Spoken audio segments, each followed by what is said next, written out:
Students, हम पढ़ रहे हैं लर्निंग आउटकम्स आधारित लर्निंग गैप सामग्री में हिंदी विषय पढ़ रहे हैं और यह आपकी बुक के पेज नंबर 17 पर है। ठीक है, पेज नंबर 17 पर। और इसके पहले के जो वर्कबुक, इस वर्कबुक में जो वर्कशीटें दे रखी है वह हम कर चुके हैं इसके पहले के पेज की। तो शुरू करते हैं। यहाँ जो पाठ्य सामग्री, इसमें पाठ 10 दे रखा, सुभाष चंद्र बोस का पत्र। सुभाष चंद्र बोस का पत्र। और पत्र के दाहिनी ओर यहाँ पता दे रखा है, मांडले सेंट्रल जेल, वर्मा, 20 अगस्त 1925। तो 20 अगस्त 1925 को लिखा गया पत्र है यह, और ये स्थान है जहां से यह पत्र लिखा गया था। और यह लिखा है सुभाष चंद्र बोस ने। तो लिखा है उन्होंने, प्रिय श्री केलकर, मैं पिछले कुछ महीनों से आपको लिखने की सोच रहा हूँ, जिसका कारण केवल यह रहा है कि मैं आप तक ऐसी जानकारी पहुंचा दूं कि जिसमें आपको दिलचस्पी होगी।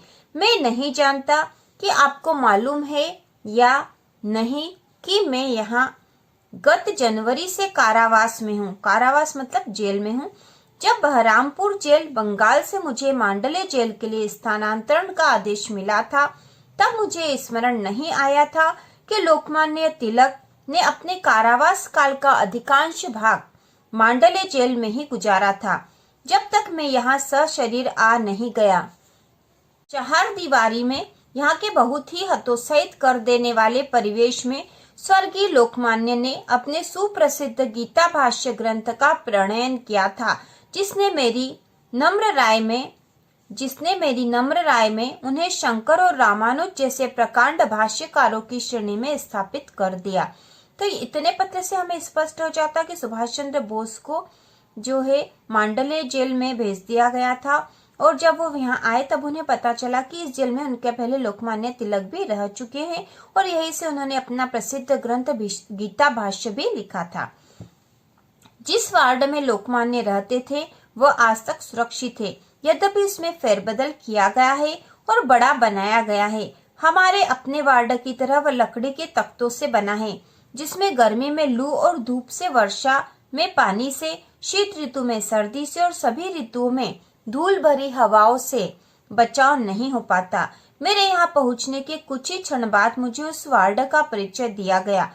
मुझे ये बात अच्छी नहीं लग रही थी कि मुझे भारत से निष्कासित कर दिया गया था, लेकिन मैंने भगवान से धन्यवाद दिया कि मांडले में अपनी मातृभूमि और स्वदेश से बलात् अनुपस्थिति के बावजूद मुझे पवित्र स्मृतियां राहत और प्रेरणा देगी।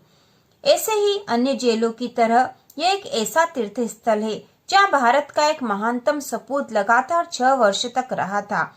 हम अपने महानतम पुरुषों को खोते जा रहे हैं, लेकिन मैं सोचता हूँ कि क्या यह दुखद दुर्भाग्य किसी न किसी प्रकार टाला नहीं जा सकता। यह नीचे दे रखा है, जो पत्र देने वाले होते हैं वो लिखते हैं, आदर पूर्वक आपका स्नेहभाजन सुभाष चंद्र बोस। मतलब यह सुभाष चंद्र बोस के द्वारा लिखा हुआ पत्र है, और यह पत्र लिखने का तरीका समझाने के लिए ही यह पाठ है, क्योंकि जब भी हम पत्र लिखते हैं तो दाहिनी ओर सबसे पहले हमें पता लिखना होता है, उसके बाद हम संबोधन लिखते हैं, संबोधन के बाद जो भी पत्र में मुख्य विषय होता वो लिखेंगे, और अंत में यहाँ पर जो पत्र लिखने वाला है वह लिखेगा आदरपूर्वक आपका स्नेहभाजन, और अपना नाम लिखना होता है पत्र लिखने वाले को। इसके बाद पेज नंबर 18 पर यह प्रश्न दे रखे हैं। तो इसमें पहला प्रश्न है, पत्र के कितने प्रकार हैं?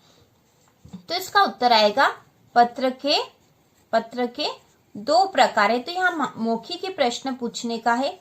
ठीक है, मौखिक पत्र के 2 प्रकार है। इसके बाद पत्र के कितने अंग हैं? तो पत्र के जो अंग होते हैं वह 5 अंग होते हैं। ठीक है, 4 और 5 अंग होते हैं। यह पत्र किस श्रेणी में आता है? तो यह निजी पत्र है। ठीक है, निजी पत्र है यह। तो पत्र 2 प्रकार के होते हैं, निजी पत्र जो होता है औपचारिक पत्र। इसके बाद है, उस पत्र में पहले स्थान का नाम क्यों लिखा गया है? ठीक है, उस पत्र में पहले स्थान का नाम क्यों लिखा गया, जो कि अभी हमने पत्र पढ़ा था उसमें पहले स्थान का नाम क्यों लिखा? तो यहाँ पे स्थान का नाम इसलिए लिखा जाता है जिससे पता चले कि पत्र कहाँ से लिखा गया है, कहाँ से लिखा गया है, जिस स्थान से लिखा गया है, ठीक है, जिस स्थान से पत्र लिखा गया उस स्थान का नाम सबसे पहले ऊपर दाईं ओर लिखा होता है। आगे प्रश्न है, संबोधन में क्या लिखा गया है? तो संबोधन में लिखा गया था प्रिय श्री केलकर, प्रिय श्री केलकर लिखा था सुभाष चंद्र बोस ने। इसके बाद यह पत्र कब लिखा गया है? तो पत्र कब लिखा गया था, तो सबसे ऊपर दाईं ओर पते के बाद दिनांक लिखा था, उससे हमें पता चल जाता कि यह पत्र कब लिखा गया था। तो यह पत्र लिखा गया था 20 अगस्त 1925 को, ठीक है, 20 अगस्त 1925 को लिखा गया था। इसी प्रकार के अन्य प्रश्न भी करें, छात्रों को समझाएं। तो इसी प्रकार के प्रश्न आपको समझने हैं। छात्रों से पत्र लिखने के अनुभव साझा करें, जिससे वे अपने विचार, भावनाएं, अनुभव, इच्छाएं, सूचनाएं आदि अपने मित्रों और संबंधियों से साझा कर सके। तो अब हम आगे पढ़ते हैं। वर्कशीट दे रखी है, पेज नंबर है, आपकी बुक का पेज नंबर है 19, पेज नंबर 19 कर रहे हैं। तो यहाँ एक वर्कशीट दे रखी है और यहाँ पत्र के अंग भाग भी बता रखे। तो पहला जो अंग है पत्र का वह स्थान, उसके बाद दूसरा है संबोधन, तीसरा है अभिवादन, चौथा है पत्र की विषय वस्तु और जो पांचवा अंग है वह है अभिनिवेदन। तो हम यहाँ एक पत्र लिखेंगे क्योंकि यहाँ पे वर्कशीट दे रखी और स्थान यहाँ खाली दे रखा, तो हमें इसे भरना होगा। तो हम एक पत्र लिखेंगे यहाँ अपने मित्र को जन्मदिन की बधाई देंगे हम। तो सबसे पहले स्थान लिखना, तो आप स्थान अपने अनुसार लिख सकते हो। दिनांक भी आपको उस दिन वह दिनांक लिखनी जिस दिनांक को आप यह पत्र लिखोगे। उसके बाद संबोधन है, तो हमने लिख दिया प्रिय मित्र। अभिवादन में हमने कर दिया नमस्ते। उसके बाद हमें पत्र की विषय वस्तु लिखनी है, तो हम लिखेंगे कि तुम्हारा जन्मदिन, ठीक है, जन्मदिन का बधाई पत्र दे रहे हैं, तो तुम्हारा जन्मदिन अगले सप्ताह है, लेकिन मैं आवश्यक कार्य होने से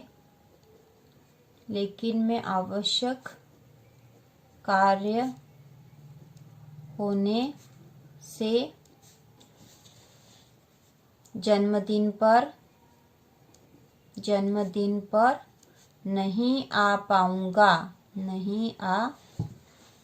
पाऊंगा। तुम्हें जन्मदिन की बहुत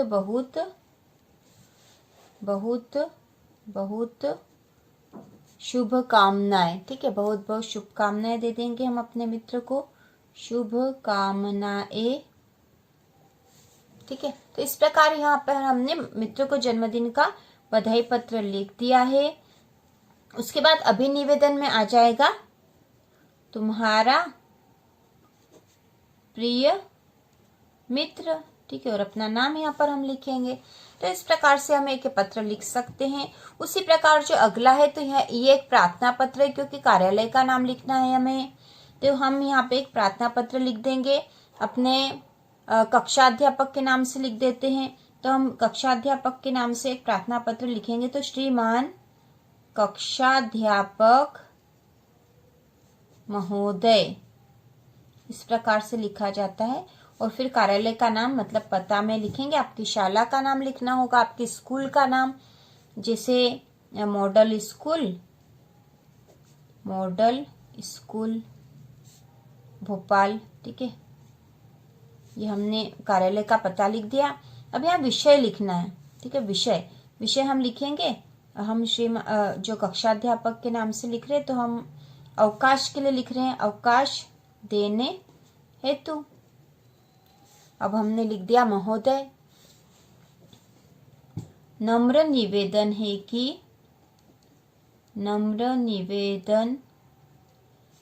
कि मेरा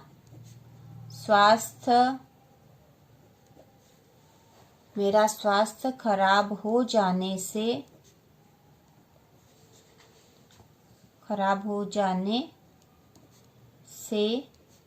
मैं स्कूल नहीं आ पाऊंगा या पाऊंगी।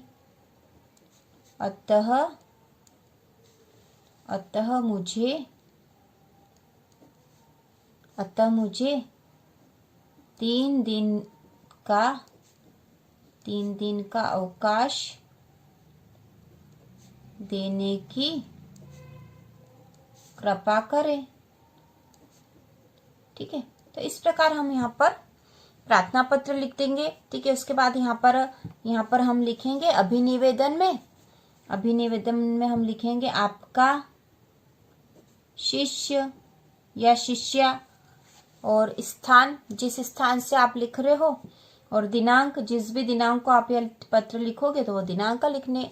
तो इस प्रकार ये प्रार्थना पत्र है। और ऊपर वाला जो पत्र है, जो पत्र लिखते हैं तो इसे निजी पत्र कहा जाता है। प्रार्थना पत्र जो है औपचारिक होते हैं, और जो निजी पत्रों को अनौपचारिक पत्र भी कहा जाता है।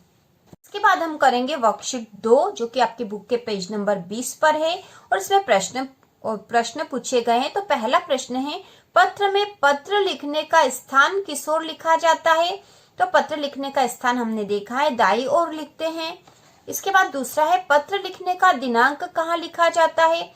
तो पत्र लिखने का दिनांक भी दाईं ओर लिखा जाता है। तो सबसे पहले स्थान होता है और उसके नीचे हम दिनांक लिखते हैं, तो दोनों ही दाईं ओर लिखे जाते हैं। इसके बाद तीसरा है, संबोधन किसे कहा जाता है? तो इसका उत्तर है, किसी को पुकारने के लिए प्रयुक्त शब्द। संबोधन क्या होता है? किसी को पुकारने के लिए प्रयुक्त शब्द ही संबोधन है। अगला है, संबोधन पत्र में किस ओर लिखते हैं? तो इसका उत्तर है बाईं ओर। संबोधन पत्र में बाईं ओर लिखते हैं। अगला जो है, अभिवादन का क्या आशय है? तो इसका उत्तर होगा आदर पूर्वक किसी को प्रणाम या नमस्कार करना। अभिवादन का अर्थ है आदर पूर्वक किसी को प्रणाम या नमस्कार करना। अगला जो प्रश्न 6 है, अभिनिवेदन का अर्थ स्पष्ट कीजिए। तो इसका उत्तर है नम्रता पूर्वक किसी से कुछ कहना। अभिनिवेदन का अर्थ है नम्रता पूर्वक किसी से कुछ कहना, क्योंकि अभी जो पत्र आया था उसमें हमने नीचे लिखा था अभिनिवेदन, तो अभिनिवेदन का अर्थ है नम्रता पूर्वक किसी से कुछ कहना। इसके बाद पत्र लेखन के बारे में कुछ बताया गया है, तो हम पहले पढ़ लेंगे। हमारे दैनिक जीवन में पत्र लेखन की नितांत आवश्यकता रहती है, इसलिए हम कह सकते हैं कि इस पत्र लेखन कला के विषय में हम अपनी समझ विकसित कर ले। यद्यपि आज के संचार साधनों, फोन, मोबाइल, इंटरनेट आदि ने इसको बहुत प्रभावित किया है, किंतु कुछ क्षेत्रों में आज भी यह लेखन अपना महत्व बनाए हुए हैं। किसी संस्था या कार्यालय के लिए पत्र व्यवहार का अपना महत्व आज भी है। हमारे स्तर माध्यमिक विद्यालय के छात्रों को प्रायः 2 प्रकार के पत्र लिखने की आवश्यकता प्रायः होती ही रहती है। आज के छात्रों को अपने संबंधियों को तो पत्र लिखने की आवश्यकता होती ही है, इसके साथ ही अपनी संस्था के प्रधान को पत्र, प्रार्थना पत्र या आवेदन पत्र भी लिखने पड़ते हैं। अतः सारांश रूप में हमारे स्तर तक 2 प्रकार के पत्र लेखन आते हैं, निजी पत्र जिन्हें व्यक्तिगत या संबंधियों को लिखा जाता है, और प्रार्थना पत्र संस्था प्रधान या अधिकारी वर्गों को लिखा जाता है। इसके बाद हम आगे का करेंगे, जो कि आपकी बुक के पेज नंबर 21 पर है। पेज नंबर 21 पर जो भी वर्क दे रखा वह हम करेंगे। तो इसमें शिक्षक उपयुक्त गद्यांश को पढ़कर छात्रों को सुनाए और छात्रों को भी पढ़ने को कहे, जो कि हमने अभी पढ़ लिया है। अब प्रश्न करें, तो इसमें पहला हम अपने विचार, घर की सूचना, जानकारी किन किन माध्यमों से अपने संबंधियों तक पहुंचाते हैं? तो किन किन माध्यमों से हम अपनी जानकारी, सूचना दूसरों तक पहुंचाते हैं, अपने संबंधियों तक पहुंचाते हैं? तो इसका उत्तर है पत्र, मोबाइल, फोन, मैसेज आदि के द्वारा। ठीक है, इनके द्वारा हम अपनी जानकारी पहुंचाते हैं। इसके बाद है संबंधियों को लिखे पत्र किस प्रकार में आते हैं? तो संबंधियों को पत्र निजी पत्र में आते हैं। निजी पत्र जो होते हैं, जिन्हें व्यक्तिगत या अनौपचारिक पत्र भी कहा जाता है, उसमें आते हैं संबंधियों को लिखे पत्र। इसके बाद अगला है प्रधानाध्यापक को लिखा पत्र किस वर्ग में आता है? तो इसका उत्तर होगा प्रधानाध्यापक को लिखा पत्र प्रार्थना पत्र वर्ग में आता है। अगला है हम अभिवादन किस प्रकार के पत्र में नहीं लिखते? तो इसका उत्तर है हम अभिवादन प्रार्थना पत्र में नहीं लिखते। अगला है पत्र के नीचे दिनांक किस प्रकार के पत्र में लिखी जाती है? तो इसका उत्तर होगा पत्र के नीचे दिनांक प्रार्थना पत्र में लिखी जाती है, क्योंकि अभी हमने देखा, हमने एक पत्र भी लिखा था, प्रार्थना पत्र भी लिखा था। पत्र में हमने दिनांक ऊपर दाईं ओर लिखी थी पते के नीचे, जबकि प्रार्थना पत्र में हमने दिनांक नीचे लिखी थी। इसके बाद अगला है पत्र के 2 प्रकार कौन से हैं? तो इसका उत्तर है पत्र के जो दो प्रकार है, तो पहला है निजी पत्र और दूसरा है प्रार्थना पत्र। इसके बाद हम करेंगे पेज नंबर 22। पेज नंबर 22 की वर्कशीट मूल्यांकन 5 वर्कशीट 1 पत्र संबंधी औपचारिक बातें। तो सबसे पहले हम समझ लेते हैं पत्र संबंधी औपचारिक बातें, उसके बाद प्रश्नों के उत्तर अब हम देंगे। तो इसमें दे रखा संबंध संबोधन। तो इसमें यहाँ पे सबसे पहले हम पढ़ते हैं पत्र लिखते समय ध्यान रखने योग्य बातें। तो कौन कौन सी बातें हमें ध्यान रखनी चाहिए पत्र लिखते समय? तो संबंध, सबसे पहले संबंध, संबोधन, अभिवादन, अभिनिवेदन। तो किससे क्या संबंध है, इस संबंध के आधार पर ही हमें संबोधन करना पड़ेगा, अभिवादन और अभिनिवेदन भी। तो जैसे अपने से बड़ों को, माता पिता, भाई या गुरु को जब हम पत्र लिखते हैं तो संबोधन क्या करेंगे? आदरणीय, पूज्य, पूज्या, पूजनीय और श्रद्धेय संबोधन करेंगे। अभिवादन के रूप में हम करेंगे प्रणाम, चरण स्पर्श, और अभिनिवेदन में हम लिखेंगे आपका आज्ञाकारी पुत्र या आपका आज्ञाकारी शिष्य। क्योंकि जब हम बड़ों को लिखते हैं, बड़ों को पत्र लिख रहे हैं, तो हम आदरणीय लिखेंगे, उन्हें प्रणाम भी करेंगे और उनके आज्ञाकारी के रूप में भी लिखेंगे। अब इसके बाद है अपने से छोटों को, भाई बहन मित्र को, अपने से छोटों को यदि हम पत्र लिख रहे हैं तो हम संबोधन में लिखेंगे प्रिय, प्रियवर, स्नेही, प्रिय मित्र। इसके बाद अभिवादन में लिखेंगे प्रसन्न रहो, शुभाशीष, खुश रहो, और अभिनिवेदन में लिखेंगे तुम्हारा स्नेही, शुभेच्छु और शुभ चिंतक। इसके बाद जब हम प्रार्थना पत्र लिखते हैं, जैसे प्रधानाध्यापक को या प्राचार्य को, तो हम संबोधन में लिखेंगे श्रीमान, महोदय, माननीय। इसके बाद अभिवादन में लिखेंगे पता, विद्यालय का नाम, और अभिनिवेदन में प्रार्थी, आपका आज्ञाकारी शिष्य। इसके बाद है अन्य कार्यालय को, जब हम पत्र लिखते हैं किसी अन्य कार्यालय को लिख रहे हैं, क्योंकि ऊपर वाला जो प्रार्थना पत्र था हमारी स्कूल में हम लिख रहे थे, लेकिन किसी अन्य कार्यालय में हम लिख रहे हैं, तो संबोधन में लिखेंगे पद का नाम, अभिवादन में कार्यालय का पता, और अभिनिवेदन में भवदीय, प्रार्थी या निवेदक। तो यहाँ पर हमें अब प्रश्न करने हैं। तो इसमें पहला प्रश्न है पत्र कितने प्रकार के होते हैं? तो ये हमने पीछे भी देख लिया था कि पत्र दो प्रकार के होते हैं, निजी पत्र और दूसरा है प्रार्थना पत्र। दूसरा है पिताजी को पत्र किस श्रेणी में आता है? तो पिताजी को जो पत्र लिखेंगे तो किस श्रेणी में आएगा? निजी पत्र में। इसके बाद तीसरा है माता जी को पत्र लिखते समय अभिवादन में क्या लिखेंगे? तो जब हम माता जी को पत्र लिखेंगे तो अभिवादन में हम लिखेंगे प्रणाम, चरण स्पर्श। इसके बाद अगला है गुरुजी के पत्र के समापन में क्या लिखेंगे? ठीक है, यदि हम पत्र के समापन मतलब आत्मनिवेदन में क्या लिखेंगे? तो हम लिखेंगे आपका आज्ञाकारी शिष्य। इसके बाद अगला है छोटे भाई के लिए अभिवादन में क्या लिखते हैं? तो अभिवादन में लिखते हैं प्रसन्न रहो, शुभाशीष, खुश रहो। प्रधानाध्यापक को पत्र लिखने के लिए पते में क्या लिखा जाता है? तो प्रधानाध्यापक को जब हम पत्र लिखेंगे तो पते में लिखेंगे विद्यालय का नाम। और मित्र को लिखे पत्र में समापन में क्या लिखते हैं? तो समापन में लिखते हैं तुम्हारा स्नेही, शुभेच्छु, शुभ चिंतक। तो इस प्रकार ये पत्र से संबंधित जो वर्कशीटें पूरी हो चुकी है। और इसी प्रकार के और वीडियो देखने के लिए, कक्षा 6 से 8 की संपूर्ण जानकारी के लिए और तैयारी के लिए चैनल को सब्सक्राइब कीजिए।